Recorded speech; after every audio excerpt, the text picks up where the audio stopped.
Are you a midlife woman stuck in the comfort of familiarity, knowing there's more out there, but really playing it safe inside your own comfort zone? If so, you might be experiencing the Jonah Complex, a phenomenon that stops women from reaching their full potential and eats away at their self-confidence. In this blog, I'm exploring the secrets to breaking free of the Jonah Complex, from its self-limiting pattern and embracing a new chapter of empowerment. I'm Gin Churchill, and I help midlife women regain their confidence from the inside out and the outside in, using mindset, diet, exercise, products and supplements so they look and feel amazing and can live their best life. Just like many of you, I'm a busy woman navigating the excitement of modern day life. As a corporate worker, a devoted wife and dog mom, a side hustler and a volunteer at two amazing organisations, I know firsthand how difficult it is to wear multiple hats.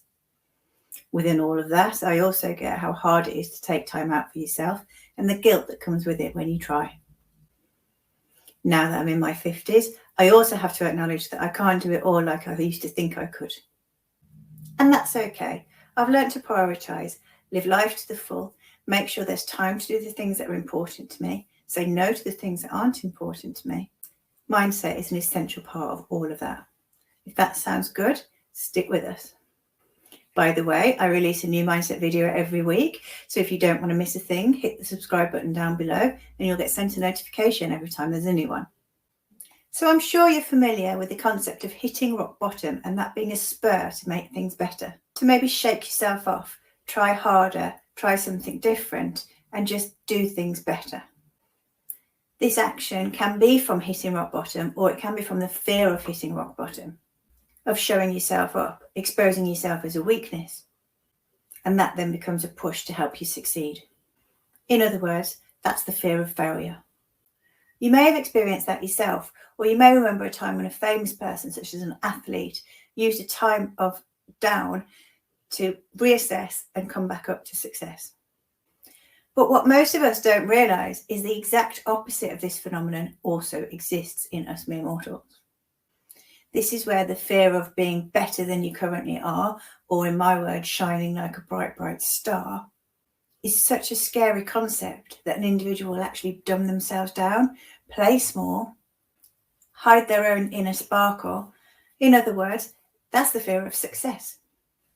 As human beings, it's natural to focus on our failures and our shortcomings rather than our successes and achievements.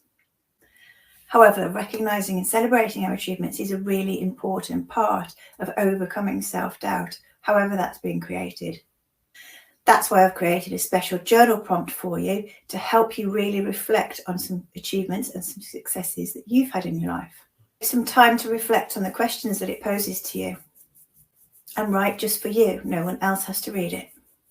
By recognising previous achievements, it will start to change your perception of yourself into something that's more realistic. There's a link below this video for your free download, so please do get that and take some time for you. So in the same way that achieving a personal worst can be a spur for growth, the fear of achieving a personal best can be a hindrance for growth. Such a fear of success is possibly a more difficult concept for us to grasp than the fear of failure. However, in the main, we're all really comfortable in that middle ground. It's super safe, there's no boats rocking, nobody's attracting too much attention to you. We can push on with the safe every day, the comfort zone, right? And just like the fear of failure can accept the status quo of that comfort zone, so can the fear of success, because you're pushing out of the top of the comfort zone rather than out of the bottom. The Jonah Complex can be triggered by events such as a career change, a promotion, a life change such as a marriage or a divorce, starting a business, and a trial situation such as an interview or an audition. And these situations can often lead us to thinking things like, what if I'm not good enough? What if what I am doing leads to an extraordinary life? What if by doing this thing I come across as arrogant and too big for my boots? So you'll see from those examples, the Jonah Complex is triggered really by situations of change.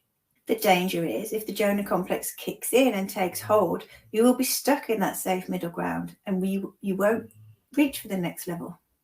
That's going to prevent you from taking opportunities. It will prevent you from trying new things. Taking a risk will become too big a danger. So if you've seen any of my blogs before, you'll know that the Jonah Complex builds up what I like to call spiral thinking. Of course, the Jonah Complex is just one part of it. You've got doubt coming in from imposter syndrome, which I've talked about in a previous blog. You've got the little voice in your head telling you you're not good enough without you even being aware that it's there.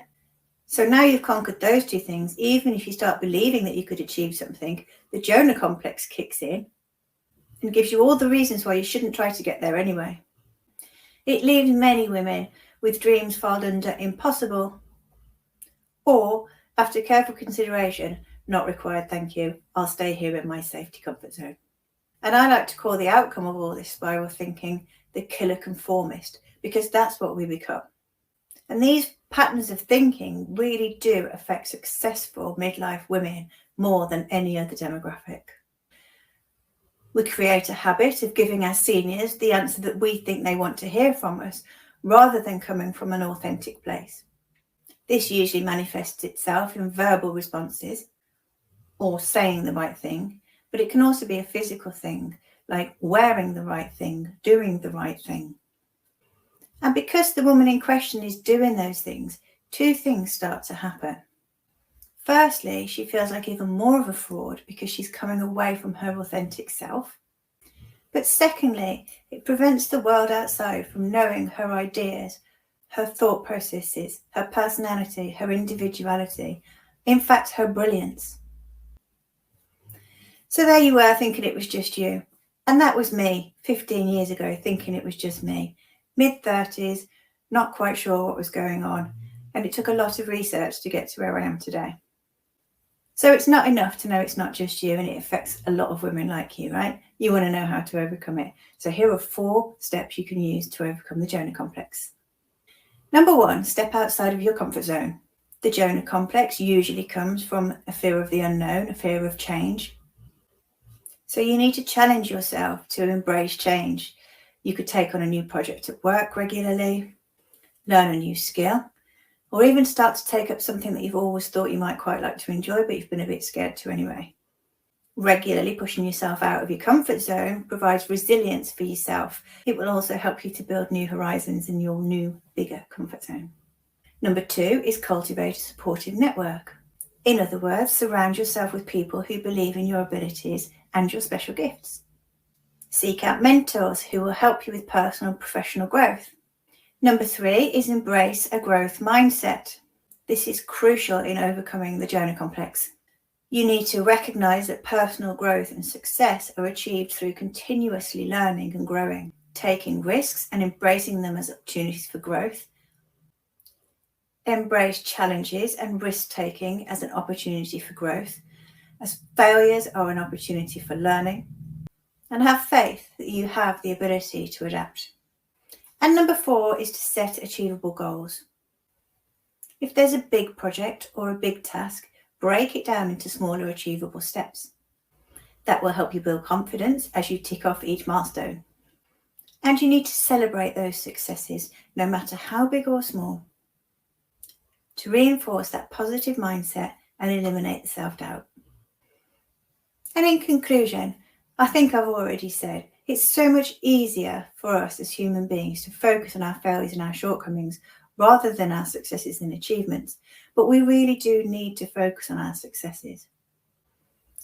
That's why the link is below for the special journal prompt. It takes you through 10 questions with some sub-questions to really help you reflect on things that you've achieved. I invite you to take some you time, and I know that's a big ask, but really take some time to reflect on the questions it poses to you. It will help you achieve a more positive self-perception, eliminate the self-doubt, and empower you to take those risks, take those chances for growth. Go for it. I love to receive your feedback. It helps me to understand if I'm giving you the content that you're looking for, and it also helps other people find my stuff. So please do leave a comment below and a little thumbs up if you don't mind. It is very much appreciated. And in the meantime, you have a fantastic week.